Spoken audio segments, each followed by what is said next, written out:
যখন কোনো মেয়ের ধর্ষণ হয় তখন পুরো মিডিয়া দেশ একসাথে চিৎকার করে ওঠে, অভিযুক্তকে এখনই ফাঁসি দাও, মেরে ফেলো, বাঁচার অধিকার নেই। আর সত্যি বলতে গেলে এই জিনিসটা হওয়াও উচিত।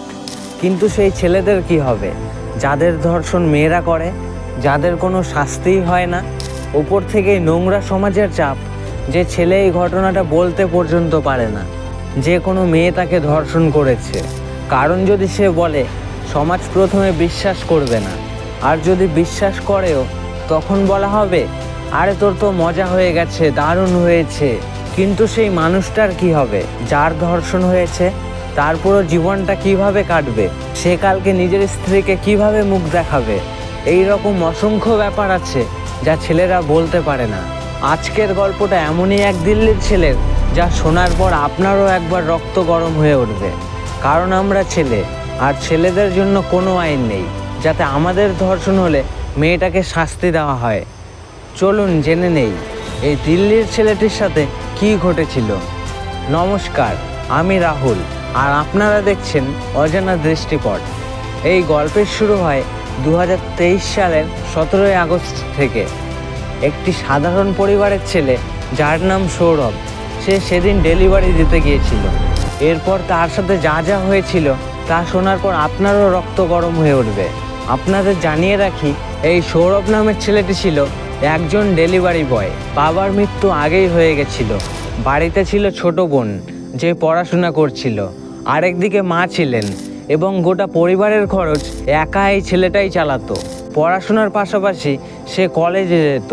কলেজ থেকে ফিরে বিকেল 4:30-5টা থেকে রাত 12টা পর্যন্ত সে ফুড ডেলিভারি করতো দিল্লিতে।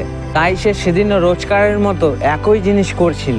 কলেজ থেকে ফিরে 5টা নাগাদ বেরিয়েছিল ডেলিভারি দিতে। যে পয়েন্টে সে সাধারণত দাঁড়াতো সেখানে পৌঁছে অন্য ডেলিভারি বয়দেরও পেল। তারা জানালো আজ দিনটা ভালো যাচ্ছে না, তেমন অর্ডার নেই। এ কথা শুনে সৌরভের মন খারাপ হয়ে গেল। ভাবছিল কলেজের ফি দিতে হবে, এইভাবে হলে কিভাবে দেব? এসব চিন্তা তার মাথায় প্রায়ই ঘুরতো। সে প্রায় ডিপ্রেশনে থাকতো, কারণ বাবার ছায়া নেই। পুরো পরিবার তাকে একাই সামলাতে হয়। তবুও সে কাজ শুরু করলো, কিন্তু সেদিনও ডেলিভারি পেল না। রাত তখন 12টা বেজে গেছে। যে সময় সে সাধারণত বাড়ি পৌঁছে যায়, মন খারাপ ছিল, কারণ আজকের আয় খুব কম হয়েছে। হঠাৎ তখন ফোন বেজে উঠল। দেখা গেল একটি অর্ডার এসেছে ঈশা নামের এক মেয়ের কাছ থেকে। সৌরভ দ্রুত বাইক স্টার্ট করে রেস্টুরেন্টে পৌঁছে অর্ডার নিতে গেল। অর্ডার হাতে নিয়ে সে একবার অবাক হয়ে গেল। মাত্র একটা ছোট্ট বার্গার অর্ডার করেছে। শহরে এমন দূরত্ব মানেই অনেকটা পথ।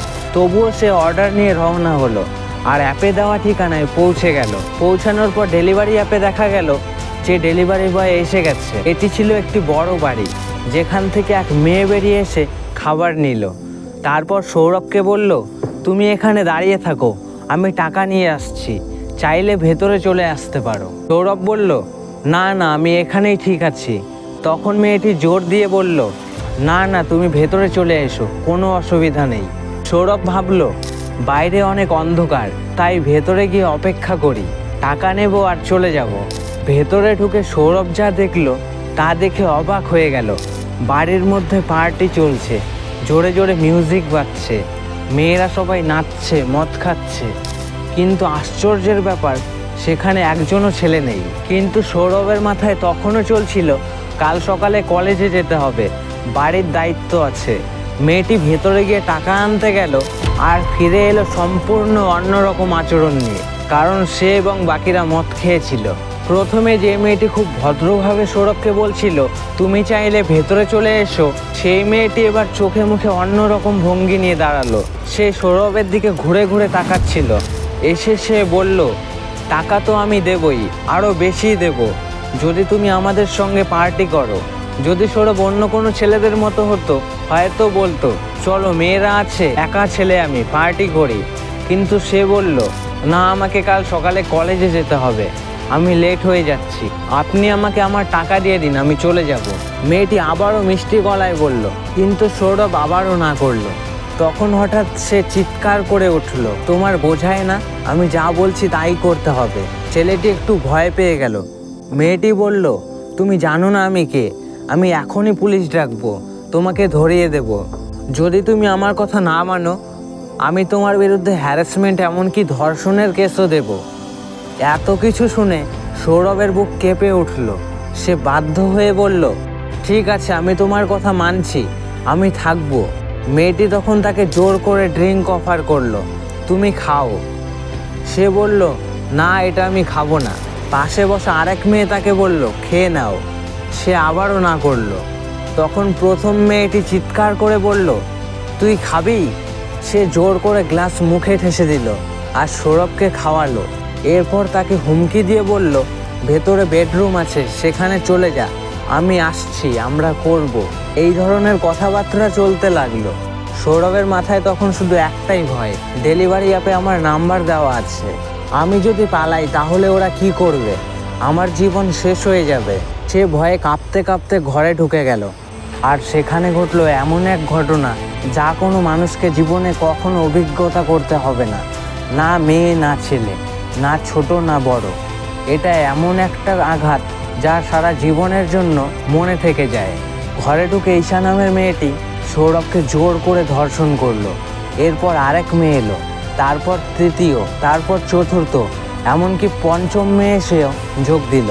5 জন মেয়ে মিলে একলা ছেলেটির উপর নৃশংসতা চালালো, ছেলেটিকে জোর করে ধর্ষণ করলো। অনেকেই হয়তো এই গল্প শুনে হেসে ফেলবে বা বলবে, আরে ছেলে তো পুরুষ, তার কি হয়েছে?